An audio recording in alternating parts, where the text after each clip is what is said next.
know where you are, babe, and I'm doing something. Yeah, you got me. You got me. Deliver groceries right to your door as if you picked them all yourself. Put your groceries in good hands. All your groceries with door. I swear we have a conversation about something like this at least once a month. That's it. That's my intro. Hey, Amanda, you're watching Swell Entertainment, and today we are talking about the latest in PR marketing disasters with influencer marketing, the Poppy vending machines. I wasn't even going to film this until like literally an hour ago, and I was like, ooh, I have thoughts. So let me give some context. What is Poppy? All right. Poppy is a soda, a healthier soda. Healthier, I should say. I'm using quotations for a reason. I'll explain more in a second. And they have done quite a bit of like brand outreach. They're very popular with influencers. They're very popular in LA, and I like them. When I say like popular with creators and influencers, I mean like not just like the PR that's being sent. I mean like I know people are actually going out and buying Poppy, which I think in and of itself is an indicator that Poppy will be fine through all of this. Because it's one thing to get people to like the PR. There are people that don't give a crap about a product and will post about it and post the PR, etc. Okay.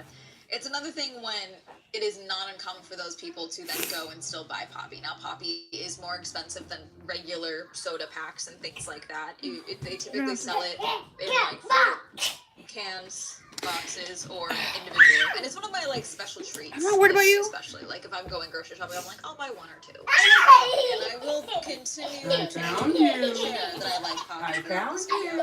Because Crazy, but this does not make me like Poppy less. It just doesn't. And that's my prerogative. It's your prerogative to still like Poppy.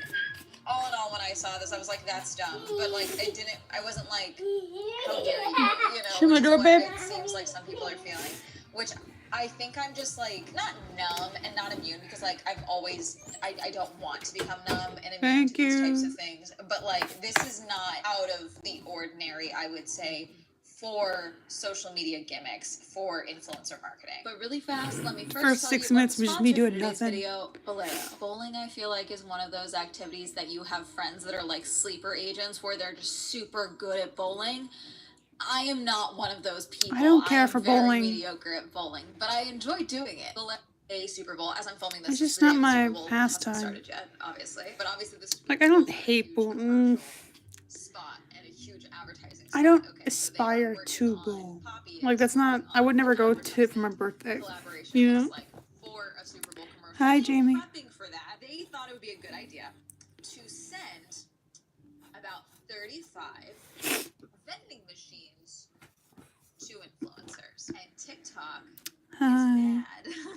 Poppy is getting called out big time for shipping these insane vending machines to a bunch of influencers. Times are tough economically, and lots of people can't even afford to drink Poppy at all. And they have to watch wealthy influencers flaunt this online. They could have done this so much better by sending these vending machines to random doorsteps. They could have had the vending machines delivered to random college parties, weddings, even restaurants. I think this is jarring for a lot of people because a lot of people really like Poppy. But the spectacle of this, the drama Me forgetting how to draw for 5 minutes. Waste of all of this is not outside the realm of like what I would expect for a brand like Poppy to do for influencer marketing, and it's not really something that we haven't seen before in other forms. Maybe not to this specific giant box of a scale, okay, in your own home, glowing box of a scale, I should say. So like it's jarring for a lot of people, but for me, I'm just kind of like, all right, sure, why not? So this whole thing is that they are a like healthier soda. The future of soda is now. Meet our founder, Allison Ellsworth. Soda has always been a big part of my life, and let's be real, it's a huge part of our culture too. But culture evolves, and I knew soda needed to keep up. I wanted something I could enjoy every day without choosing between loads of sugar or a flavor that fell flat. So I started experimenting in my own kitchen, determined to create something better for myself and my family. It started as a simple kitchen project turned into Poppy, and now I get to share it with you. I am so glad I never gave up on soda, and I hope you love every sip as much as I do. The thing about Poppy is that it was always advertised as like a healthier alternative to soda, like versus like, you don't need to quit soda, let's just drink us instead, okay? And frankly, I like a few of their flavors. I do like their watermelon, but it's not my favorite. Doc Pop is good. I don't like their cream soda, but I'm not a big cream soda person. Root beer, classic cola, things like that, okay? And their whole thing as well is that they were a prebiotic soda, okay? which I've previously talked about prebiotics here and there. And it's good for like your gut bio, allegedly, and also had 5 grams of sugar. Further down on the Our Story page. Determined to find a better way, she got to work in her Dallas kitchen, mixing fruit juices with apple cider vinegar, prebiotics, and sparkling water. She created the future of soda. She bottled up her fizzy new creation, took it to a local farmer's market, hoping to change minds and gain some fans. That's when a Whole Foods buyer stopped by, took one sip, and instantly knew a soda star was born. Things really took off when she and her husband Steven got a call from Shark Tank. 9 months pregnant, she boarded a plane to LA, and the next thing they knew, they were on camera making a deal with the brand father himself, Rohan Oza. One, there was a million and one ways they could have done this. There are smaller vending machines that you can make or have made, okay? And other companies have done this. Disney did one a while ago. It was like a claw machine more than anything.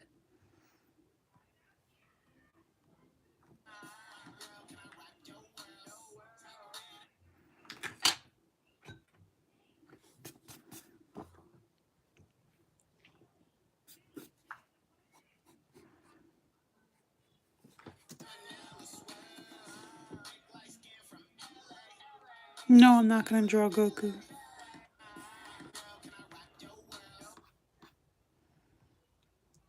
These are things that you can do, okay? And you can also buy vending machines secondhand and refurbish them and things like that. These are not refurbished vending machines. These are like pristine, have a screen, touch screen ordering, loaded up, properly painted for the Poppy logo, okay? And then they were delivering these vending machines to influencers and then delivering cases of Poppy to stock these vending machines. I think the gimmick they were trying to do, it's like, yeah, you are throwing a party, you need to have Poppy on hand. Like, here's our vending machine.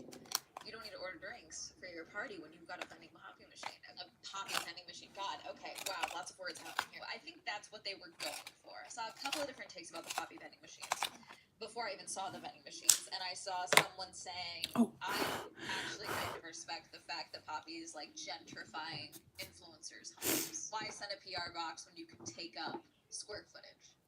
Which, frankly, funny. Yeah, commit to the influencer bit. You have a Poppy vending machine inside your home, okay? Which also, I'm assuming, chat, I've taken a calling you guys chat because I got used to it with Twitch. Sorry, that's the Twitch brain rot coming in. I'm assuming, chat, that these are loans. Right now, it looks like they are permanently in these people's homes.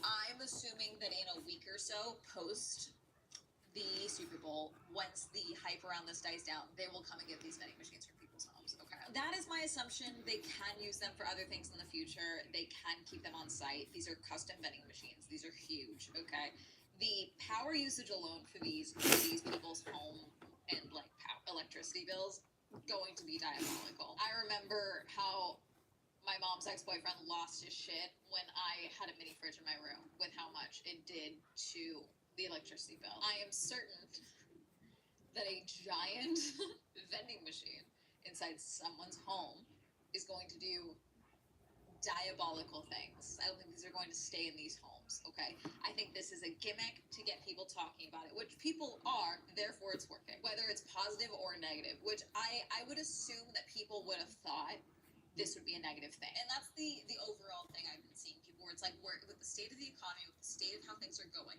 with the state of the food system, etc., which this is soda, but like you get my point. Like, with the way things are going, you could have put this in random people's doorsteps. That's diabolical. I also wouldn't recommend that. The other thing that I saw, it's like you could put these in public spaces, like Poppy's everywhere, Poppy's popping up, you know. Have you guys used Poppy's popping up? You owe me $500 if you guys use Poppy's popping up. When you guys do what I think you're doing after this. Which side note, they could still be doing that. Like I said, I am fairly certain this is a temporary thing. And they are going to take these machines, clean them up, and maybe they have discussions of where to put them, or they're going to sit in a warehouse somewhere, okay? Or maybe they can be stripped down and returned, or they're on loan. Who knows, okay? I don't know who is making this vending machine. I don't think I know anyone who got one.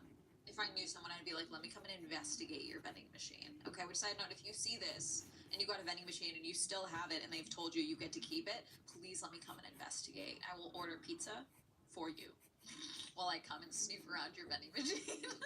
Because I'm wondering if, like, this is a company, because there's a lot of tech in this thing as well. I'm wondering if these things are on loan.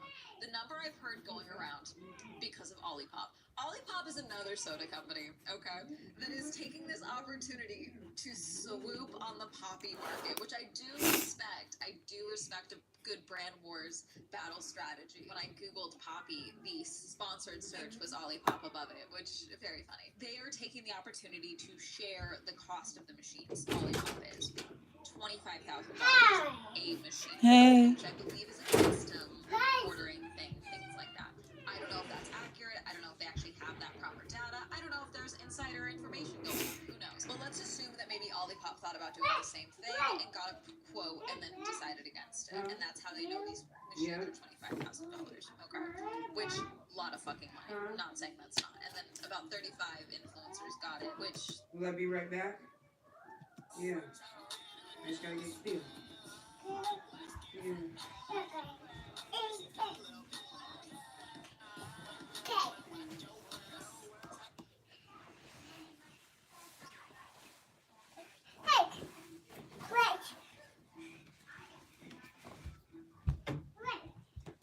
Times 25,000.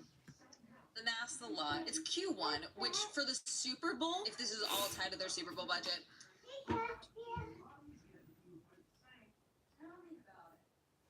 it's a lot of money. I'm not saying it's not, but like advertising with the Super Bowl is insane, truly. Like some of the money that goes into those commercials and those advertisements are insane. I don't know if that's necessarily the right number for these machines. I don't think Poppy has denied it or has said anything, which they won't. Like you guys are talking about Poppy. There are some people that are still like, I'm still gonna buy Poppy. I have not bought Poppy in like have I bought it this month? Not at all this February, I would say. Maybe I'll go and buy some. I haven't gone to the grocery store yet. There's people talking about it positively and negatively. Most people don't like the vending machine aspects, but they acknowledge what it is, which is a gimmick that is getting you to talk about it positively or negatively.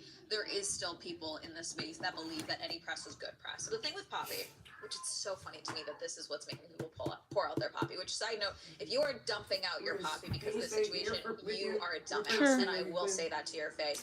You already bought the Poppy. You already did the consumer. You already bought it. Just drink it. There's no need to be wasteful. That's so stupid. Like, what? In this economy, you're going to dump out your drink? You don't have to like it. You don't have to buy it ever again. But, like, you liked it enough to buy it in the first place. Just drink the Poppy. Just, you don't have to post about it. Who cares? Like, it's Maybe. so... Everything's so performative now. It drives me up the wall. It's so dumb. Like, you have every right to be like, I don't like Poppy anymore. I don't feel comfortable drinking this anymore. I'm going to give it to my dad or my mom or my sibling or my neighbor or whatever, okay? Who knows? But dumping it out is ridiculous. The thing with Poppy is that there's actually, I believe, still in processing a class action lawsuit, okay, that is developing still, I believe, for Poppy. This was announced a couple of months ago. If you're bloated and you're gassy and you're an addict of these, well, these might be the cause. According to a bombshell new proposed class action lawsuit for false advertising. At issue are words like these: be gut happy, be gut healthy, implying this drink will improve your gut health. But this lawsuit alleges, first, numerous experts claim that the gut supplement in this drink causes gas and bloating. Two, that taking prebiotic supplements like what's in this drink over a long period of time can actually hurt your gut health, even disrupt your immune system. Three, the lawsuit also claims that you can't even see any prebiotic change unless you drink 4 of these over 21 days straight, and puts you at risk for the bad things like liver damage and diarrhea. But then the effect of the high sugar content on your gut would just counterbalance any of the positive effects. The lawsuit's claiming false advertising, but also that Poppy had a duty to disclose the health risks. It is seeking money on behalf of everyone in this country who has bought Poppy. If the health claims are true, then at least the false advertising part of this lawsuit is strong, because gut health has literally been most of their marketing campaign. That came out a while ago. People were talking about it, and people were like, okay, I don't really care. Because people figured, even if I'm not going to go and drink that much, even if it's not necessarily healthy for my gut, it's probably healthier than regular soda. And people made that decision for themselves. But lying about the claims is typically what would make someone be like, I'm done. Okay. And even then, I was like, I thought about it. And I agreed. I was like, it's probably still healthier than regular soda. And I'm not going to drink that many cans anymore. This is your year to take control of your health. Through hers, you can get access to a prescription weight loss treatment plan that's personalized to you, so you can look and anyway, so like it's not gonna affect. I was like, I kind of was like, I like the taste. It was one of those things, which again, you have the right to do. You have your, What's it's this? your own prerogative to do that. And so again, I'm like, it's funny to me that people were like, now they're like, I don't I'm notice done a with Poppy, difference. but not when there was like actual questions raised for their I don't claims. know. And even now, I don't know if the class action has gone through or if there's any movement on that. I will check that. So the most recent update I can find is from December, but it's from law.com and it's behind a paywall. But apparently there was settlement negotiations. Pretty much dropped the prebiotic soda, best for your gut health, and they're just emphasizing the 5 grams of sugar element. The fact that that wasn't enough to like squash them, but a vending machine. I love the internet. It's fascinating. It's fascinating what's people's lines. It's wild. Okay. Which, side note, Poppy could give me the ick tomorrow. They could do one video titled "Make Soda Great Again" or something, and I'd be like, ugh, never drinking it again. Not a one. Not a single thing. They could get endorsed by RFK Jr., and I'd be like, no. My theory with the Poppy vending machines, again, is that this is all an advertisement for the Super Bowl commercial. Post Super Bowl commercial, they take these machines back and go put them in other places, okay? So that it's like getting you excited for the vending machines, because these are huge vending machines. They could have done smaller ones. They instead went ones that were larger than life and taller than most of the creators that they brought. I think all of the influencers that they picked are shorter than these machines because they're huge. It's like this imposing force of a giant can of Poppy, like the metaphor for the giant can of Poppy literally in your home, the physical manifestation of influencing, literally living in your home and glowing in the kitchen. One shot, which I'll show, is an influencer being like, when you can't sleep, you remember you have a Poppy vending machine. And even before she is in front of the vending machine, the glow from the vending machine, the light, the electricity bills on these people's homes alone. Like, I wonder, hey, did these influencer packages come with like a check to offset your electricity bill? There's no way these are staying in these people's homes. They're gonna unplug them and stick them in their garage. As soon as they get their electricity bill, these people are unplugging these vending machines and sticking it in the garage. Like, it's going to be very quickly. That is one of the reasons why I think this is a temporary thing. They got these, they're simply putting them in their houses for a little bit, and then they're gonna take them back and put them other places. Or these were all rentals to begin with, and this is some type of company, because there's a company for fucking everything that takes your designs, slaps it on a vending machine, and you rent it for a day rate or something like that, or a custom fee or whatever. Maybe that is the $25,000. Who knows? Okay. Until we know more, I think this is a temporary thing. Okay. All in all, do I think this will smush Poppy? No. I think for some people, but I think it's going to be one of those things where I'm seeing this mostly contained to TikTok right now. It doesn't mean it hasn't bled over to Twitter, etc. Okay. But, you know, they're about to be in the Super Bowl. Like, it'll be interesting to see how the Super Bowl potential commercial and all that is received, which by the time this comes out, whatever they did for the Super Bowl will be out, so I'll include my thoughts on that here as well. So many of the Super Bowl commercials this year were really weird and written by AI. This was very tame, where it's like people being indecisive about what they want to order to drink, and so they decide they're going to have a Poppy because it's the better option, basically, with a handful of influencers. Also, side note, if you still have one, by the time this comes out, I'm assuming they're out of these influencers' homes. So if you do see this and you're like, I would have let you come and check this out, that's all right. Just remember, keeping me in mind for next time a brand sends you something insane. We can pretend I'm not in your home. I'll keep your name out of it, even though people will recognize the walls. Because people are crazy. Let me know. Keep me in mind for the future. As a whole, I mean, I do get people's betrayal and frustration with Poppy over this. I get it, okay? But at the end of the day, brands will continue to do things like this because they continue to work. You are talking about it. If this really upset you in this regard, the answer would be blocking Poppy, blocking these influencers, and moving on with your day. If you really want to make their pockets hurt, that is what you do. You don't film yourself dumping it out. You don't film yourself continuously talking about this. And I get it. Content cycle of outrage. Okay, I get it. But if you really are like, I'm icked out, this is bothering me, I don't like this, you stop buying it. You stop engaging with them. You stop engaging with these creators, etc. And that is where you really start to see things start affecting them. Right now, as long as people are talking about it, if people were like, ew, and then never talked about this again, they would be like, oh my God, We miscalculated. We're so sorry. I really think this is separate. That's the one of the things I haven't seen people discuss is the electricity usage. So I'm so curious how this can't be long term. It just can't be straight up. Like there's no way. Did you see the poppy vending machines? What are your thoughts on poppy vending machines? What are your thoughts on what they did for the Super Bowl? Do you like Poppy? Do you like Olipop? Do you like how Olipop is using this as an opportunity to, you know, comment and try and shred Poppy? Let me know. Comment down below. Reminder is too much for Edge. Minus All Entertainment is now available on Spotify. Remind me to go 12 for 10% off on Gamer Stuff. Shout out to my channel members. If you'd also like to join channel memberships, go ahead and click join down below. If you'd like to follow me on social media, that'll be all up here. And that's me. Have a lovely day. Goodbye.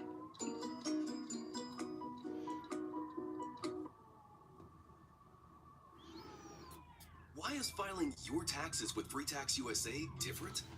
Well, for starters, our premium federal tax returns are free for everyone, no matter what. Tonight's stories: honor, support, vandalism. Hello, everybody, and welcome back to the Comfort Level Podcast. I'm Maddie, and I'm here with Brando, Sam, Jill. She's back. Jill's back. Jill is back. Jill's How are you back. doing, Jill? Good. Okay. Her story is, am I the asshole for supporting my mom's decision to go into hospice?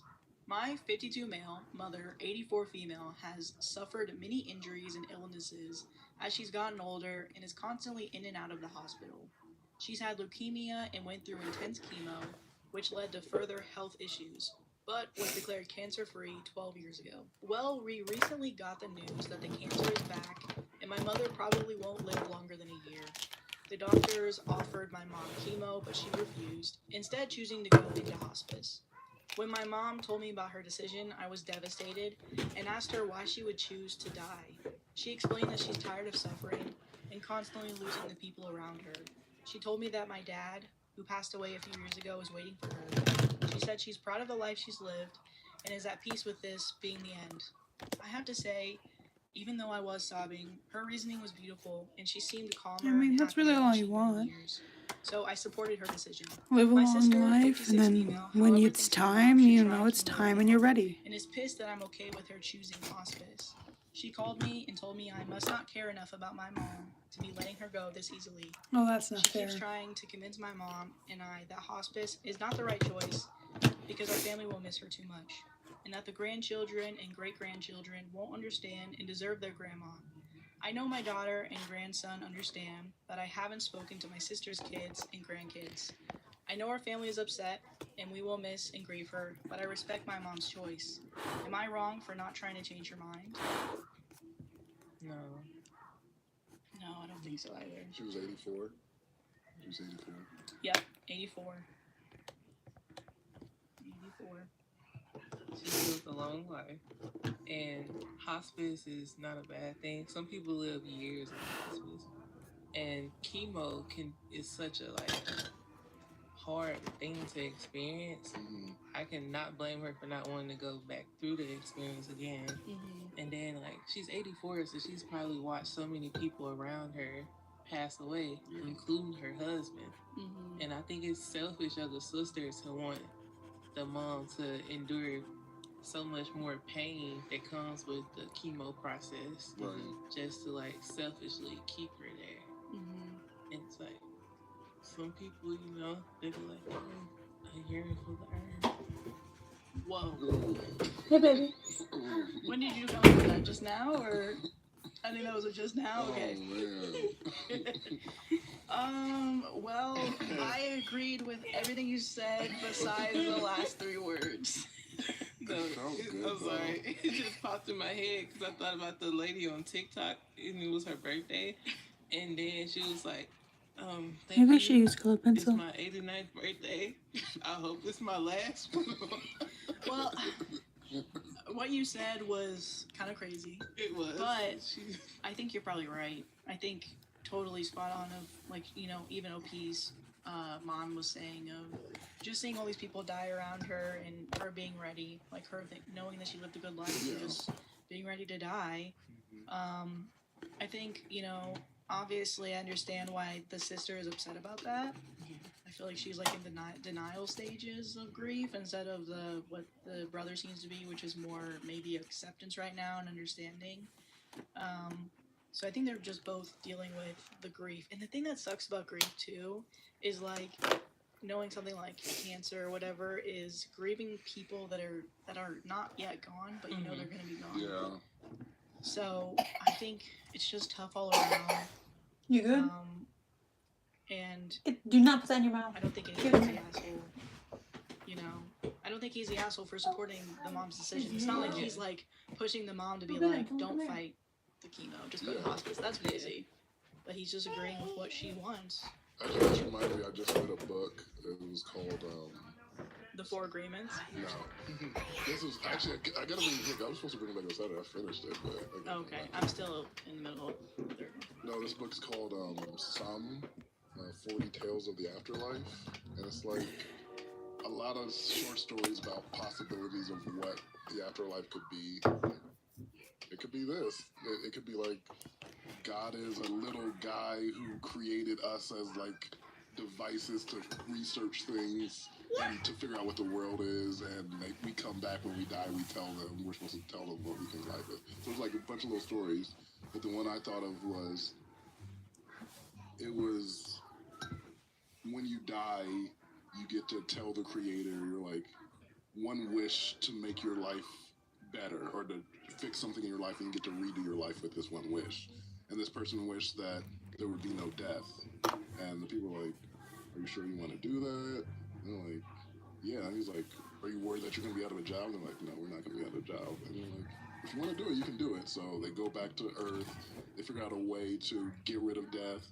Everyone's happy at the beginning, but then people start getting bored of living life. They're like, I've lived life so long. So they were figuring out ways to basically commit suicide when they got too long, they would commit suicide. And then people were like, well, we don't like how it's a set date. It's a set date to get suicide. So they would have parties to have their friends randomly kill them to get the randomness of death, of not knowing. So you live life without being prepared for when it's to come.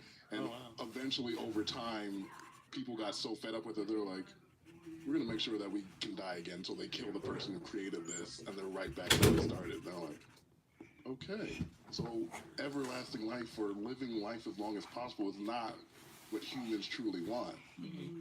Like, if you can't die, or if you live life long as possible, you lose like what the beauty of life is. It's doing all this stuff and experiencing all these things in a short amount of time. Living life longer doesn't make it better. It's that shortness. And if the mother, going back to the story, if the mother's like, I lived this full life, it's not better because I'm living 2 more years. Like that, it's actually hurting me. It's like agony.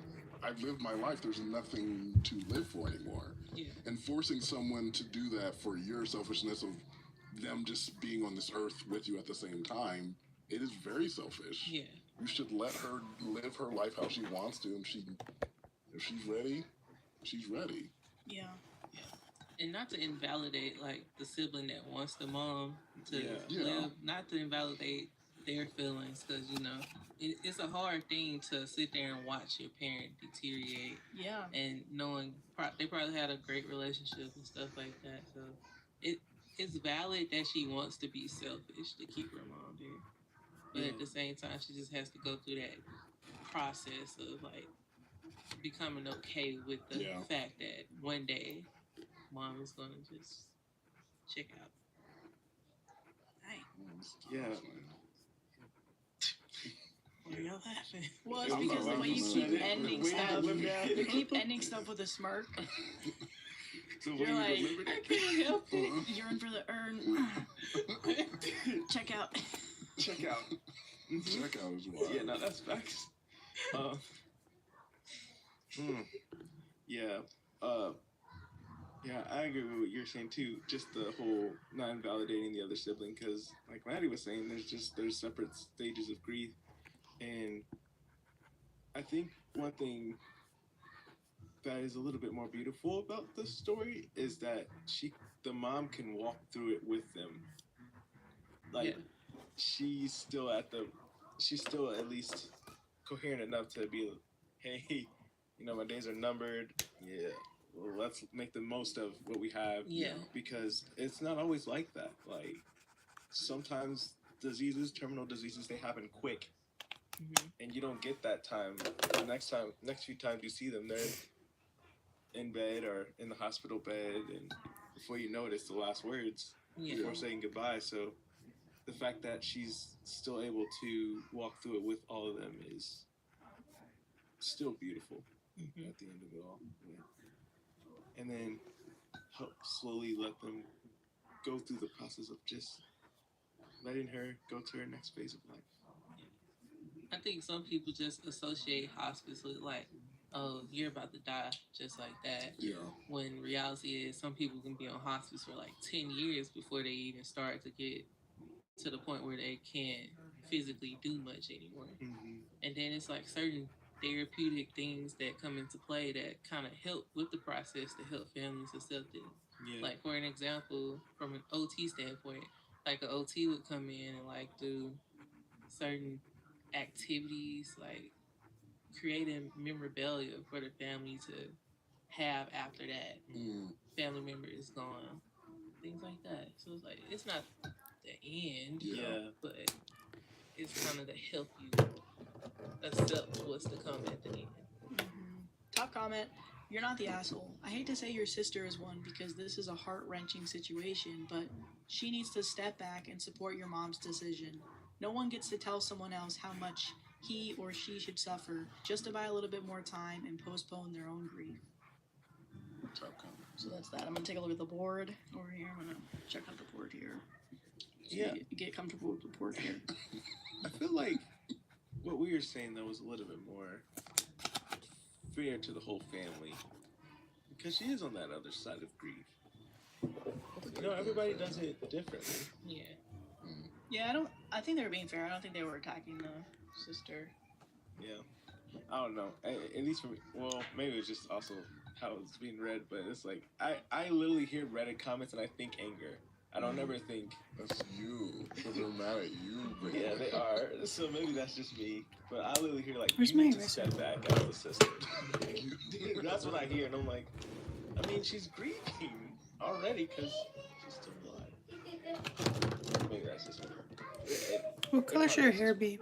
Why are you smirking? Because I'm thinking about all the time that people read me. Oh. Good morning. How was your nap? I didn't see it here. Like his next door. No, he just rolled off the couch. I can tell by how he looked. He literally just woke up. No, yeah, I believe it. Hey, what color should her hair be? Huh? Do you think I should just do black for her hair? Conclusion, Brandon. Oh no, I'm fine with it. I'm not changing. But you're not the problem. Or red? I'm not gonna change. For the hair? Yeah. Hey. Alright, so this next story is, am I the asshole for kicking out my mom's boyfriend? Maybe like a red, or I was thinking of black. An orange. This orange, maybe. Yeah, I like this one. That's an orangey red. Because I didn't think like just one solid one would be. Because I was like, do some highlights or something. But yeah, I like that one.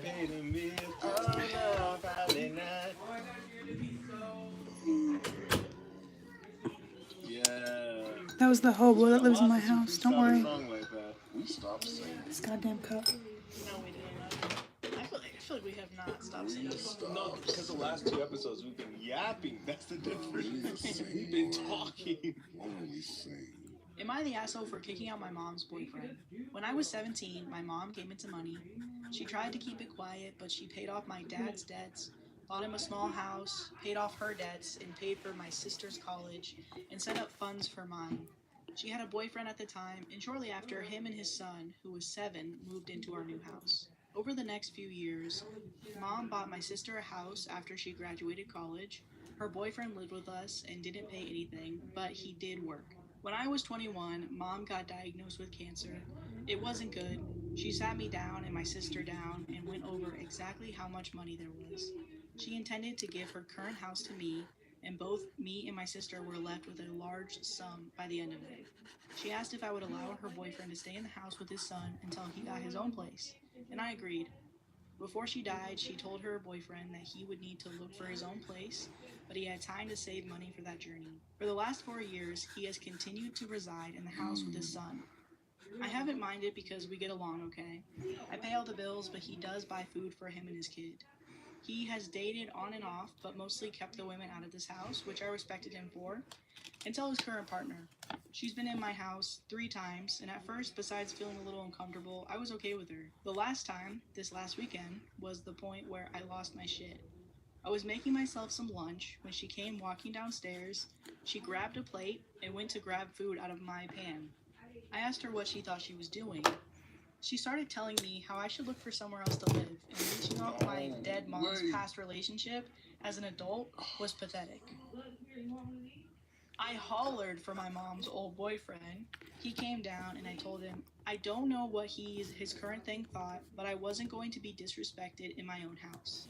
He wouldn't even look me in the eyes as he mumbled something about my mom promising him the house, and he was just being kind, letting me stay. First, this isn't remotely true. Mom pulled him and I together after she asked if he could stay to set expectations. My mom met him shortly before she won the money and told him and us girls that she had no intention of leaving him money. She did set aside a fund for his son for college when he gets there, but he can't touch it, only his son can. He has lived in this house for almost 8 years without paying a dime. He should have plenty of money. If he doesn't, that's on him. I How told him he has don't 30 you days to leave. save? I wasn't going to house someone 8 who would years you lie don't have and to pay disrespect rent? me in my You just have to buy house. the food? He left that night with his son, but his ex-wife called me to tell me I am cruel and an asshole for her son losing his house. He's here every other week. I feel like my mom didn't expect him to still be here, but my sister says she feels like I'm breaking my promise to my mom, and that made me feel like I'm being the asshole. The audacity. This is like that cheating story where the girlfriend's like, "You better move out because this is his house," and you're like, "Wait, you know this is my house? Did he tell you that this is his house?" Yeah, I remember that one. Yeah. Not the asshole. Yeah, that's Not the asshole at all. So many like red flags in this story. Mm-hmm. Like, why was the mom buying all these people houses? Like, cause I heard her say she bought her ex-husband a house too. She paid off that house. Yeah. She paid for her daughter's college and OP's future education at the time. She bought who else? She bought her boyfriend's son like a college fund. a college fund. Yeah, that's How much money? I spent a lot of money What were you doing? for that to be nothing, you know? Sounds like a drug dealer to me. Good for you. Yeah, I agree with OP. I don't think you're the asshole because 4 years is a long time. Very long. And it's hard to be like, the mom go like, "Hey, you get like 2 years or something." It would have been nice if you were like, give him a couple years to get on his feet and then be fine, to actually have parameters. But I definitely agree with you. I would imagine that 4 years is past what More the than mom enough. would think. Yeah. You needed to get on your feet when you're paying no bills. All you're doing is paying for food for you and your kid. Yeah. You should be able to get on your feet in 4 years. Because as a financial, that word almost ate me up. Financially stable adult. He should be working a job full time. So you're not paying rent. So I'm assuming he's not paying any utilities. He's just paying for food. So where's your paycheck going? He should have been like saving up over time. Because 4 years and you get to keep your full paycheck is a lot of money. And even then, he could have like saved up for 6 months and moved into his own apartment with his kid. Yeah. And then the ex-wife coming in the picture saying, "Wait, where's the ex-wife come from?" Yeah, the ex-wife said, "Oh, you taking my son's home." Oh, because that's the kid's mom. Okay, I was like, why does she even care? He can come live with you, ma'am. Where are you at? Come get your kid. Well, I'm fine. I'm living on my own, so I don't want to do that. But you can't take his. From what she was saying, it sounds like the son splits his time every other week. Oh, okay. So every other week, that was the son's home. But I think you need to take it up with your ex-husband, ma'am, and also girlfriend, because it sounds like he's lying to you about whose house this is. Imagine like complaining to your significant other about like, well, also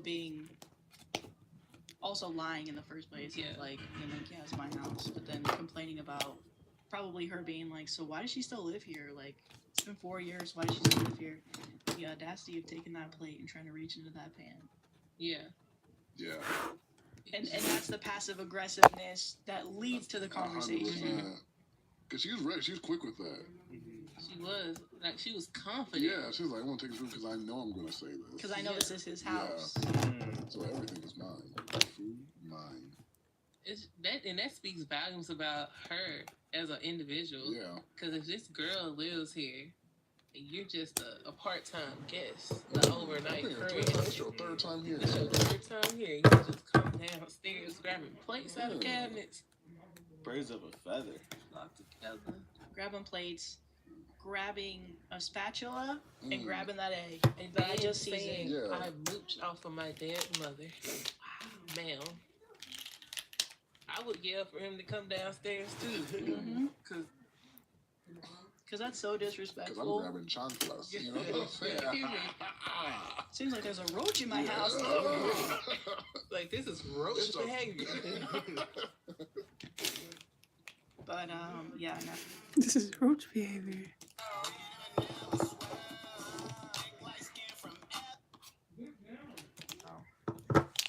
Oh, just imagine you're cool with this dude who lives rent-free at your house, and you realize there's some animosity and it's one-sided.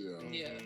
And you're like, so my mom left me this house, and, you know, I'm honoring her, and I'm respecting you by letting you live here for however long you want to, because I don't need the extra space yet. And,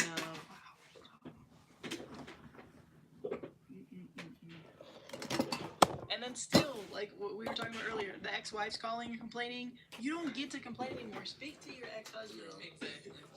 Stop calling me. This is my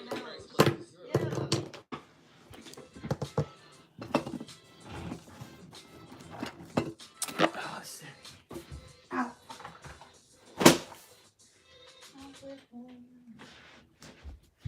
Like, because to me, that makes me think that he's still lying. Yeah. Because now the ex-wife is calling being like, you took my son's home away. What are you talking about? This is not his home. Also, your husband decided to leave abruptly. Yeah. I gave him 30 days. Yeah.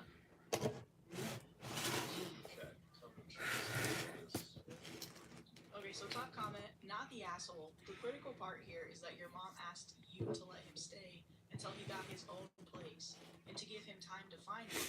In that time, instead of looking to move somewhere else, he continued to settle into life in his house, to the point where he even started bringing a new girlfriend along. He moved on, but didn't move on. Him lying to her and telling her this was his house tells you everything you need to know about his actual intentions to leave. You kicking him out wasn't abrupt. The clock had run out on your mother's kindness and your obligation to her a long time ago. He was living there on generously borrowed time. Oh yeah, the whole point is the sister is like, you're kind of the asshole for that. Sister, you don't understand what just happened today. Where are you be saying that?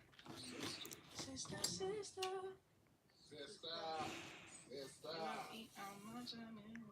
Am I the asshole for refusing to honor my dad's wishes? I, 25 female, have been caught in the middle of my parents' messy divorce for years. My dad claims my mom cheated, but there's no evidence, and my mom denies it. Honestly, their marriage was extremely incompatible, and it was bound to end sooner or later. My dad took the divorce really badly, and my younger sister and I have always tried to be compassionate and understanding. However, after the divorce, he imposed this rule that we are never to meet or interact with any potential partner of my mom's. He made it clear that he doesn't want anyone else taking the role of dad. We disagreed, but went along with it just to keep the peace. However, during a recent conversation, he told me that he expects us to follow this rule for the rest of his life. I was dumbfounded, and I asked him, even when I'm 40 and married with kids of my own, I'm still not allowed to meet someone my mom has been with for years if he makes her happy? And he said, yes. And then he added that if I did, I'd might stop being his daughter, and he would cut me out of his life entirely. I think his fear stems from being replaced, which I understand when we were younger, but at this stage in our lives, it feels absurd. It's not like a new partner would raise us. We're adults now. I told him I'm not willing to follow this rule forever, and if he chooses to cut me off for that, it will be his decision, not mine. He called it a lack of principles and insisted that I would be the one responsible for ending our relationship. I think this rule is controlling and unfair, and I refuse to let it dictate my life and but I also don't oppose my dad. Am I the asshole for standing my ground? No. Bro, you need healing, man. This dude needs healing. That's crazy. What did your mom do? For the rest of your life? Cut off. If you even think about talking to that man. I understand, like, you went through something traumatic with your wife, but now you are refusing, allegedly, but obviously, even if she did cheat or not, he is traumatized by the situation enough where he is basically not healing his wound and going to therapy. He's just covering it up, and he's telling people, this is how you don't hurt me, okay? So don't do this thing. And they're like, well, I'm not able to do everything that I'm supposed to be doing because I need to step around this big wound that you have in our lives. Because you won't take care of this wound. You can easily fill this hole, take care of it, heal it, but you don't want to do that. You want to just tell me to move around it. That's not fair. Yeah. I was gonna say something, but it's basically just that. And what's the word? Like, a boundary can't be other people's actions. Like, that's not a boundary if you're like, you can't talk to these people. That's not a boundary for you. I mean, it's like a boundary can't force another action or something like that. I think that's a boundary can't force an action. Is that what it is? No, I mean like if it pertains to him, like if you're like you can't do something to me, that's a boundary. But if I'm enforcing an action like you can't do something external to me, that's not a boundary. Oh. It's like control, but there's a word for that. I need to open that. There's a word for it. But him saying you can't talk to this person outside of me because of how it makes me feel, that's not a boundary. That's you just keep trying to control them. Yeah, and that's not fair to do. Because I can, even have some grace and understanding for maybe if it was a period of time and he was like, it really upsets me when, you met mom's partner or whatever because I feel like he's going to become your new dad or whatever. But even then, eventually you can't be angry. Like, you can't have that anger for your kids of like, hey, if I'm going to meet someone that makes mom happy, you can't stop me from meeting her and then be mad at me when I meet her. But I do think it is controlling because I don't necessarily know if he's like, I don't think he's trying to be a bad person, but his actions are making him like look bad and be bad because he's trying to protect himself. But the controlling thing is really, it's kind of an absurd ask. I was gonna say, why focus all that energy on making that boundary? Could just be a good father. Yeah. If you're a good father, you won't have to.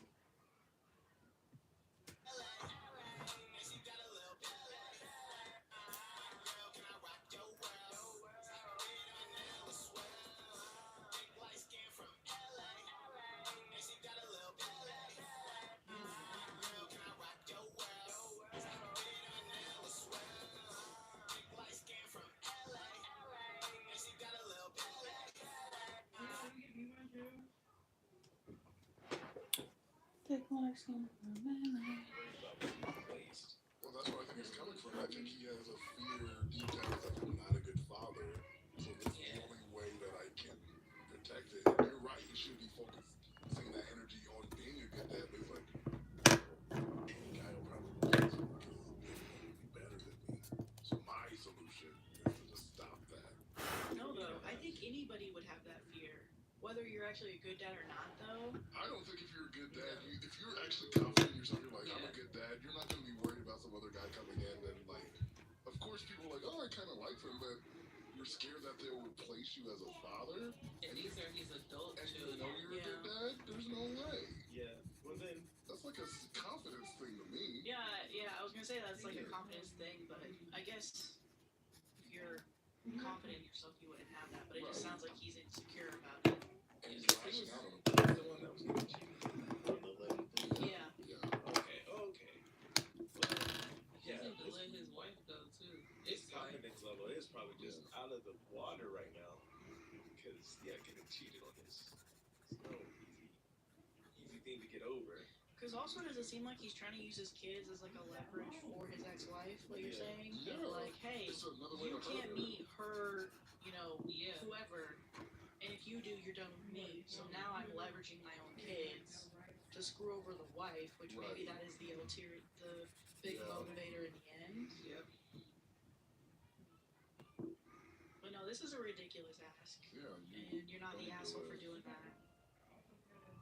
Am I the asshole for vandalizing my neighbor's dog's winter coat? These are fake stories, dude. These are not real stories. Yeah, you're the asshole. I mean, it's someone else's stuff. Yeah. But why are you doing it to the dog's coat? But actually, I don't know, because why does the dog have a winter coat either? That's kind of Is it upsetting me. like an actual winter coat or actually is it his coat? fur? If it's a fur, that's a crime. Yes, you should not do that. Okay. But if it's a winter coat that you bought at Burlington, And Nike vandalize that. Wait, it's not yours, so yes. Get that fur. That bubble coat, white coat. And the dog's like, Am I the asshole for vandalizing my neighbor's dog's winter coat? My neighbor, 87 female, and I, 28 male, live in a rural area and access our driveways through a wooded back road shared with two other houses. We live up north, and in the mornings it can stay dark until almost 8 a.m. My neighbor is older, nearly blind, and very stubborn. She has a support dog, for male, that helps her see, although he's not registered by any means. He's a friendly black lab, and she has dressed him in a dog coat for warmth for as long as I can remember. The problem is, she lets the dog out in the morning to defecate, and he has the freedom to roam. What are you guys laughing about? just friendly black lab. Really? That was just a word. And you said it twice, too. I was like, I don't like that. I'm just reading it. I'm not trying to say it. Black lab. He is a white. I'm like, first I was like, why you gotta say black? I'm like, that's concerning to me. That's my bad. I shouldn't have read that. It is Black History Year. It has to be. It's a description of the dog, but I feel like OP has love microaggression. That black lab. Black lab and a white coat. The problem is that she lets the dog out in the morning to defecate, and he has the freedom to roam the shared road. Being a black dog and wearing a dark black coat, Oh my god. he is almost impossible to see in the winter months. Between my neighbors and I have nearly hit this dog over 8 times in the past 2 months. Should we take another break? That's racist. This one, you're being racist. Being a black dog Being a black dog in a dark coat. in a predominantly white neighborhood. But he is friendly. He's one of the good ones. That's cool. MLK did not die for this. I have talked to the neighbor about getting him a new coat or fixing bells to his collar or something, but she is attached to his coat for some reason and refuses to go with bells as they're too noisy and would be difficult for her to remove in her condition. Eventually, I took matters into my own hands after nearly smoking this poor pup when backing up onto the shared road in my truck. I took the coat off the dog and doused it in a reflective spray paint. He sticks out like a sore thumb in the woods now, and my neighbors agreed it's much easier to see him. My neighbor had no idea for a few weeks until her step-nephew visited to help her with a plumbing issue and commented on the coat. She asked me about it, I owned up to it, and now she's furious, talking about vandalism and lawsuits. I admit I could have gotten a separate reflective coat for him, used reflective tape or something, but I really think I helped more than I hurt the situation. Am I the asshole? Okay, yeah. That's so What? much stuff still at the end of the day. Sure. Regardless of if it's going to help everybody else. Whenever grandma gets off. I'm trying to check the dog, but still, that's someone else's stuff. And you have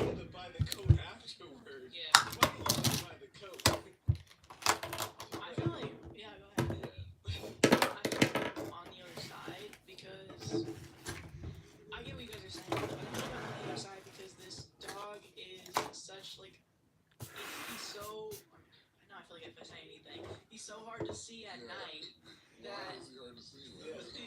Because he's a friendly black dog.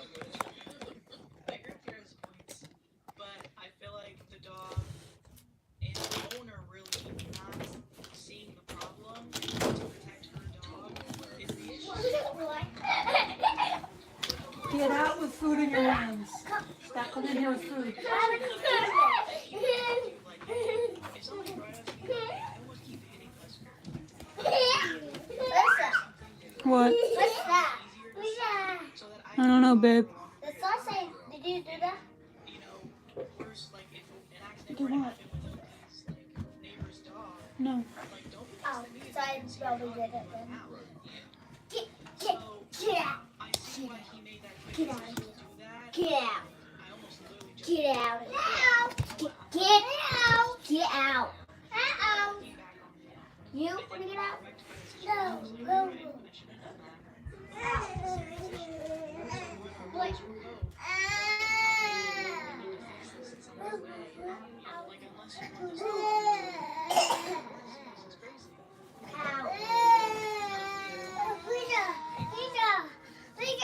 Bye. I don't have any water.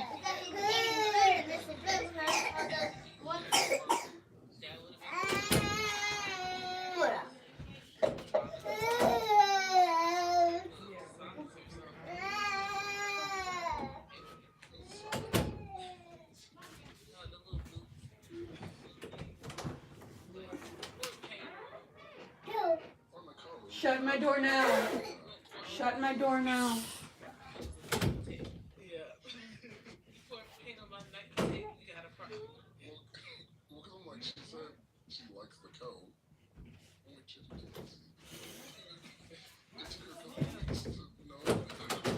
Which is Stay on my room, guys, for a minute, okay? Leave me alone. Go to your mom. Stay on my room.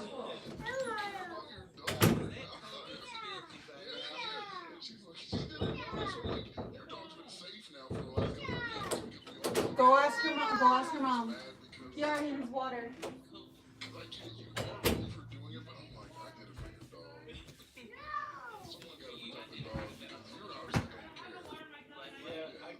Okay, now I'm kind of because if somebody else is, what Maddie was saying, if people are telling you though that like, hey, we're about to hit your dog, and it's multiple people, and you don't do anything about it, or accept when someone does something about it.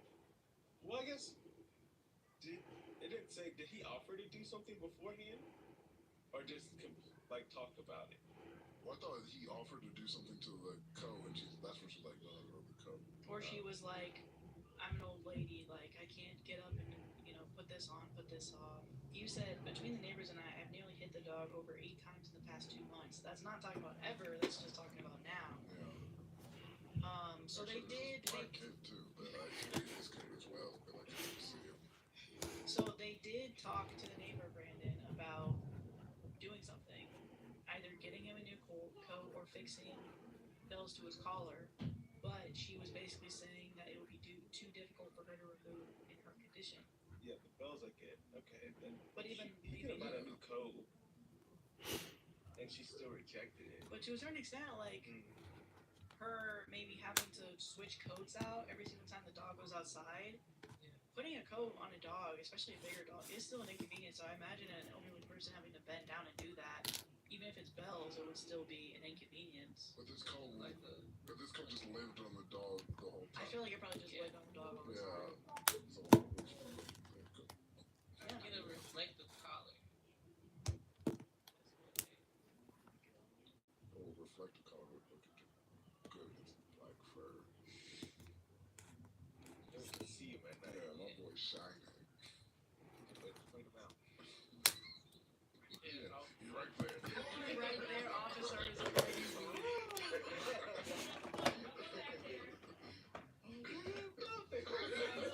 You got like the German Shepherd dog getting out of the cop car, just like.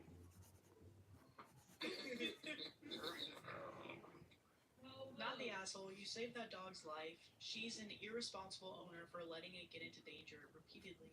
And then Opie responded, she had a cat a few years back that was outside most of the time.